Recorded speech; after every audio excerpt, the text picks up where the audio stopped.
Hey there, everyone. Thank you for joining us again for the third segment of our episode centered around data. We're going to delve into the evolution of assessments and where we take the use of our data tools in schools, states, and the nation as a whole within the foreseeable future.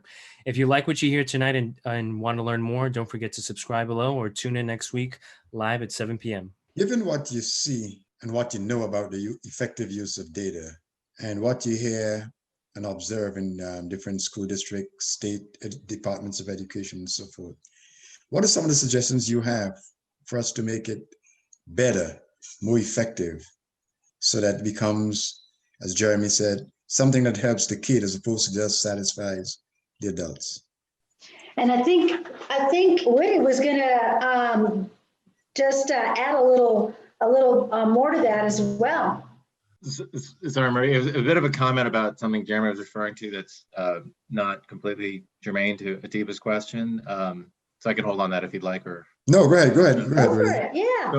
So Jeremy, you might find this interesting, given your comments about the tutoring, which I've seen a lot of interest in. In particular, I did a lot of work recently in Maryland, where it's part of a legislative package around supporting the kind of tutoring you're describing. But what's really interesting, when schools closed last spring, we have a bunch of digital instruction stuff we have, right? And primarily we look at success or fidelity as, are they spending time on it? And are they passing the quizzes at the end that reflect whether they learned anything, right? So here's the thing related to your comment about tutoring, Jeremy, which might support your theory here, is poorer kids had less access to devices. So that was very sad. We saw that rich kids' usage maintained, poor kids' usage plummeted because they didn't have access to either hardware or Wi-Fi or whatever it may be. However, the socioeconomics of kids who struggled and didn't have access, the ones who did get on, demonstrated the same perseverance, the same commitment in terms of time, and the same success as their wealthier peers who had access from day one, right? So the point is, these kids want to learn, given the opportunity, whether it's on stuff we do, whether it's through the tutoring, or whether it's through looking at data, whatever it is, when given the appropriate opportunity. And I think the idea of assessment should fuel that ambition. It should make them want to believe they're capable of more. But anyway, it just. But to your point, Woody, if I may interject, many of us knew what you said, and we knew that for quite a while. It is unfortunate that it took COVID-19 for a lot of other people to realize that that gap was there and that the gap was widening. And I'm hopeful that now that others know it, something will be done, about it. But and again, this is not a criticism of what your position on it, but just the fact that for a lot of people, it's like, wow, we didn't know this, and so forth. So back to the question of what can you do, or what would you suggest that we do? And I know, Ebony, you said you're not a policymaker, but especially for the people who make policy, to effectively use data as opposed to, so that it doesn't become a burden, but rather something that people want to use to get done the things that they need to and want to do for children. Right. So I actually have 3 responses to that. The first is, as I've said before, know the purpose and limitations of the data. I think it starts there. Understand the purpose and the limitations before you go out and run and say, hey, kids who are left-handed, do better in reading or something. Understand the purpose and the limitations of those numbers first. That's going to help. The second thing is to use public resources. Again, I'm biased. I work for the federal government, and I know the rigor that it takes to produce the data that we produce. And I trust it. And I hope that others would trust it as well. So use public resources. We have so many websites, data tools, reports, infographics, so many ways of communicating the data to different audiences. So use those public resources. Excellent. And the final one is to ask the experts. In this day of social media, we're more accessible now, just it's a tweet, it's a Facebook post or message, but ask people who are experts in data. If you have any questions, if you have any misconceptions, I think that's another good way to make sure that the data are used in a proper way and that they're valuable to you. So those are my three responses. I want to call you up, Ebony, and ask you questions. Right? I've got, she's already in the phone, good to go. Well, I would say three things come to mind. One is from a policy perspective, the thing that strikes me, let's just take an example of almost every state in the country has a read by grade 3 policy. So if you read that policy, it's all about finding out who can't read. Well, you know what? Most teachers know who can't read, right? The policy should be about how do I fix the fact that that kid can't read, right? So one is, again, I have a biased view of shifting the focus from assessment, not around just the identification, but on actually what you can do based off that shift in approach and policy. Second thing is, I have worked with a lot of school districts over a long period of time. And unfortunately, there are a lot of redundant assessments within school districts, right? And that's not by design, and no one wanted to do that. But what happens is this, in my experience: Title I bought X assessment for X purpose. Special ed bought Y assessment for Y purpose. Someone started an intervention pilot for Z purpose.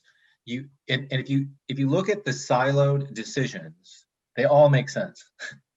But if you look at the totality of it, there's odd redundancies that don't make sense, right? And the siloed departments don't necessarily realize that, right? Is one. A second issue, which would be, I would encourage, school boards and school districts to force some level of self-accountability, to kind of gut check the hygiene of all the different decisions that are being made as we think about testing time for kids. And the third thing, there's all these states, New York, Maryland, these places have passed rules about percentage of time, of class time that can be attributed to tests. Well, I think that's fine generally, but I think they really had to look at, here's what I know when I look at schools. The kids who are most in need of instruction get tested the most. Yeah.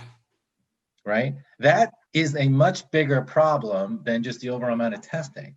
It defies logic that the kids who need instruction the most get the most tests, in many cases by a country mile, right? So I think there needs to be when we look at equity, we need to think about the equity of their time, the value of their learning time, and to really think about, to be much more judicious about how we think about taking their time from an assessment perspective, if we don't think we can immediately action it from an instruction perspective. The other thing I'd love to see school leaders and teachers use data for is not so much to measure the kids, but measure the things you're buying, the resources, the technologies, and focus your energies on ones that have good data. And that's a great reason to call up a researcher.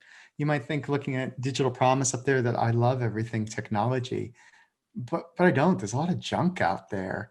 And unfortunately, one of the patterns we see is you might give every child a laptop, but it might be that the quality of the uses that are given to your lower income, your Black and brown students, are still a lot of drill and practice and games that aren't getting them anywhere. And then on the other side, you might have your more affluent kids getting things that really open their mind to the beauty of mathematics or to science as inquiry. And so research can tell us about these things. And I know that the research data on different uses of technology is hard to make sense of. So don't try to make sense of it yourself. Every school district in this country is within range of some university or nonprofit. And Digital Promise spans the country, so we can help you. So reach out and talk to people about, well, what does the research really say? Is this really something that will work in our context? What are we going to need to pull it off? And what can we expect from it? And make sure when you're investing in change, you're investing in something that has good potential to get you there. They pretty much answered that question for you, Atiba, right? Yes, indeed. So at this point, we want to ask all of you to just leave us with some thoughts about our discussion today. What is there a call to action that you want out there? I think Jeremy kind of touched on that. Is like, use the resources that are out there. And I'm wondering, what other message do you have for folks out there with this data obsession? fear not. But at the same time, don't, one data point isn't a cause for alarm. It's so important to look at multiple data sources, to triangulate the information, to read a full report. So don't be afraid of the numbers, but also don't just take a snippet and think that that's the conclusion either. So take your time, that's all. That's my advice. Excellent. I guess I would say, we've seen a really large shift in the past decade in how researchers are willing to work with schools. And so all our work at Digital Promise, we're forming partnerships with groups of districts to look together. And there's some stuff we're good at, and there's some stuff the districts are really good at. And so I think really try to contextualize these numbers in partnerships that are focused on helping you use them to make a difference, and pull in those researchers, pick some long-term things that are really worth the time, build some teams, and work at it for a while. And, don't just worry about these little fluctuations. Take the long-term view. Excellent. Well, Maria, a couple of thoughts, a little disjointed, but one is, as you can tell, I'm a little preachy about the idea that data should be actionable. So that would be my one thought I'd have. Second thought I have is, I think to Ebony's point, is just be careful about the data you're looking at. It's, it's always hard to look at data and understand its implications and what we should do. But today it's even harder, right? Because of the complexities of COVID and everything's going on in schools and that sort of thing. And the last thing I'm going to say is a little out of left field, right?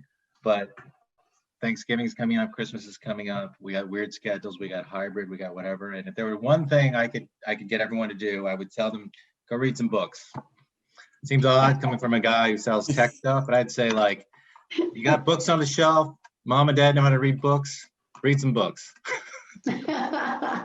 Very good. Well, Nothing wrong with that.